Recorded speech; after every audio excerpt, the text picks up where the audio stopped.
Genesis 36. Esau, also known as Edom, had many descendants. He married 3 Canaanite women. The first was Adah, the daughter of Elon the Hittite. The second was Oholibamah, the daughter of Anah and the granddaughter of Zibeon the Hivite. The third was Basemath, who was Ishmael's daughter and Nebaioth's sister. Esau and his 3 wives had 5 sons while in Canaan. Adah's son was Eliphaz. Basemath's son was Reuel. Oholibamah's 3 sons were Jeush, Jalam, and Korah. Esau took his children and wives, his relatives and servants, his animals and possessions he had gotten while in Canaan, and moved far from Jacob. He did this because the land was too crowded and could not support him and his brother with their flocks and herds. That's why Esau made his home in the hill country of Seir.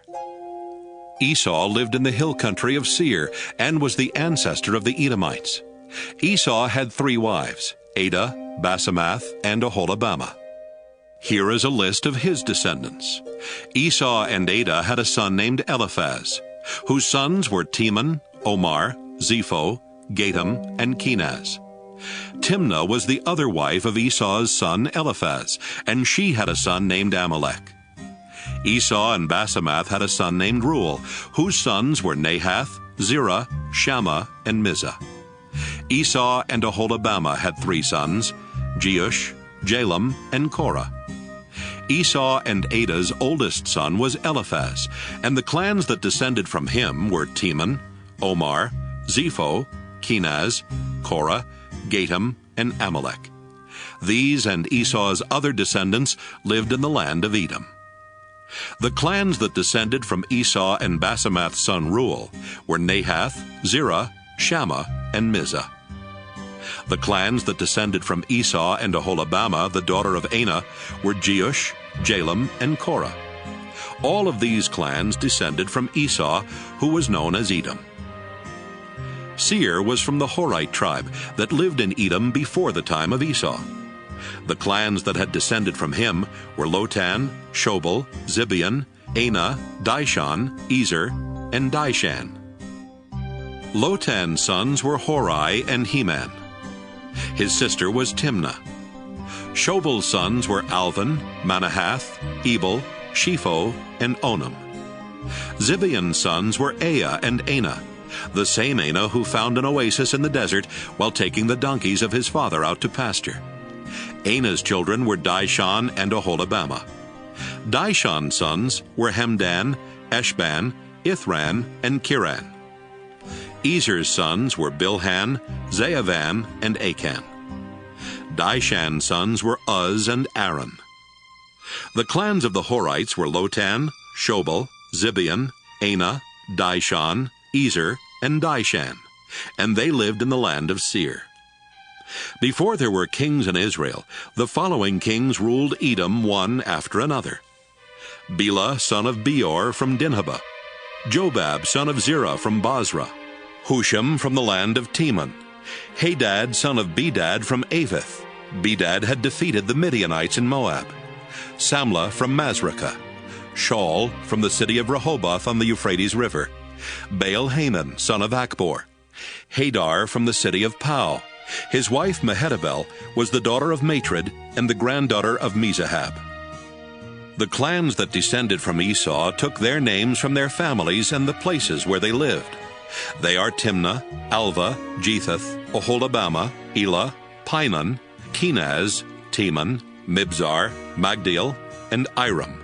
These clans descended from Esau, who was known as Edom, the father of the Edomites. They took their names from the places where they settled. Genesis 37. Jacob lived in the land of Canaan, where his father Isaac had lived, and this is the story of his family. When Jacob's son Joseph was 17 years old, he took care of the sheep with his brothers, the sons of Bilhah and Zilpah. But he was always telling his father all sorts of bad things about his brothers. Jacob loved Joseph more than he did any of his other sons, because Joseph was born after Jacob was very old. Jacob had given Joseph a fancy coat to show that he was his favorite son. And so Joseph's brothers hated him and would not be friendly to him. One day, Joseph told his brothers what he had dreamed, and they hated him even more. Joseph said, "Let me tell you about my dream. We were out in the field, tying up bundles of wheat. Suddenly, my bundle stood up, and your bundles gathered round and bowed down to it." His brothers asked, "Do you really think you're going to be king and rule over us?" Now they hated Joseph more than ever because of what he had said about his dream. Joseph later had another dream, and he told his brothers, "Listen to what else I dreamed. The sun, the moon, and 11 stars bowed down to me." When he told his father about this dream, his father became angry and said, "What's that supposed to mean? Are your mother and I and your brothers all going to come and bow down in front of you?"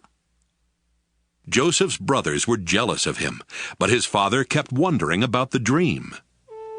One day when Joseph's brothers had taken the sheep to a pasture near Shechem, his father Jacob said to him, "I want you to go to your brothers. They are with the sheep near Shechem." "Yes, sir," Joseph answered. His father said, "Go and find out how your brothers and the sheep are doing. Then come back and let me know." So he sent him from Hebron Valley. Joseph was near Shechem and wandering through the fields when a man asked, "What are you looking for?" Joseph answered, "I'm looking for my brothers who are watching the sheep. Can you tell me where they are?" "They're not here anymore," the man replied. "I overheard them say they were going to Dothan." Joseph left and found his brothers in Dothan. But before he got there, they saw him coming and made plans to kill him. They said to one another, "Look, here comes the hero of those dreams. Let's kill him and throw him into a pit and say that some wild animal ate him. Then we'll see what happens to those dreams." Reuben heard this and tried to protect Joseph from them. "Let's not kill him," He said, "Don't murder him or even harm him. Just throw him into a dry well out here in the desert." Reuben planned to rescue Joseph later and take him back to his father. When Joseph came to his brothers, they pulled off his fancy coat and threw him into a dry well. As Joseph's brothers sat down to eat, they looked up and saw a caravan of Ishmaelites coming from Gilead. Their camels were loaded with all kinds of spices that they were taking to Egypt. So Judah said, "What will we gain if we kill our brother and hide his body? Let's sell him to the Ishmaelites and not harm him. After all, he is our brother." And the others agreed. When the Midianite merchants came by, Joseph's brothers took him out of the well, and for 20 pieces of silver they sold him to the Ishmaelites, who took him to Egypt. When Reuben returned to the well and did not find Joseph there, he tore his clothes in sorrow. Then he went back to his brothers and said, "The boy is gone! What am I going to do?" Joseph's brothers killed a goat and dipped Joseph's fancy coat in its blood. After this, they took the coat to their father and said, "We found this. Look at it carefully and see if it belongs to your son." Jacob knew it was Joseph's coat and said, "It's my son's coat. Joseph has been torn to pieces and eaten by some wild animal." Jacob mourned for Joseph a long time, and to show his sorrow, he tore his clothes and wore sackcloth. All of Jacob's children came to comfort him, but he refused to be comforted. "No," He said, "I will go to my grave mourning for my son." So Jacob kept on grieving. Meanwhile, the Midianites had sold Joseph in Egypt to a man named Potiphar, who was the king's official in charge of the palace guard. Genesis 38. About that time, Judah left his brothers in the hill country and went to live near his friend Hira in the town of Adullam. While there, he met the daughter of Shua, a Canaanite man. Judah married her, and they had 3 sons. He named the first one She named the next one Onan. The third one was born when Judah was in Chezib, and she named him Shelah. Later, Judah chose Tamar as a wife for his oldest son. But was very evil, and the Lord took his life. So Judah told Onan, It's your duty to marry Tamar and have a child for your brother. Onan knew the child would not be his, and when he had sex with Tamar, he made sure that she would not get pregnant. The Lord wasn't pleased with Onan and took his life too. Judah did not want the same thing to happen to his son Shelah, and he told Tamar, Go home to your father and live there as a widow until my son Shelah is grown. So Tamar went to live with her father. Some years later, Judah's wife died, and he mourned for her. He then went with his friend Hira to the town of Timnah, where his sheep were being sheared.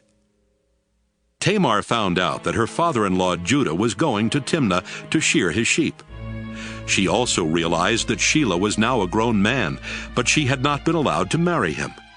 So she decided to dress in something other than her widow's clothes and to cover her face with a veil.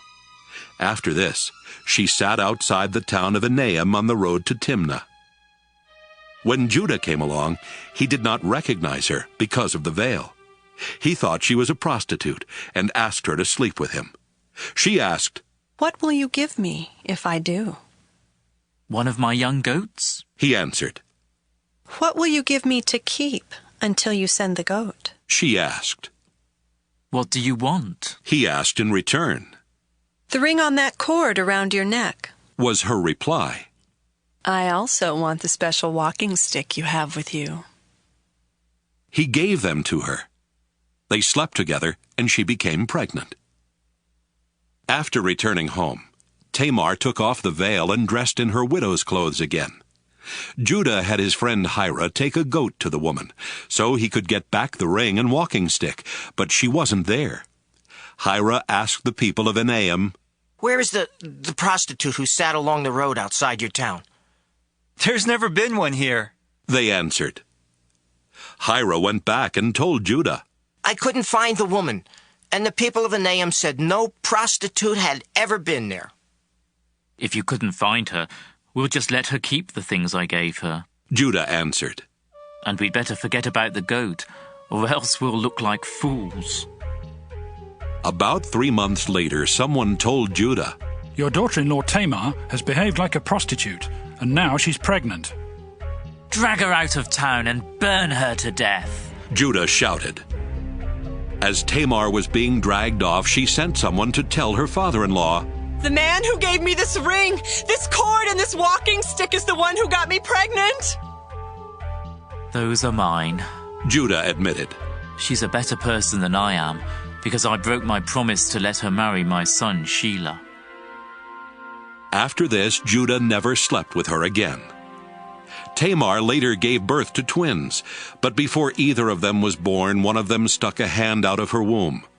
The woman who was helping tied a red thread around the baby's hand and explained, This one came out first. Right away, his hand went back in, and the other child was born first. The woman then said, What an opening you've made for yourself. So they named the baby Perez. When the brother with the red thread came out, they named him Zerah.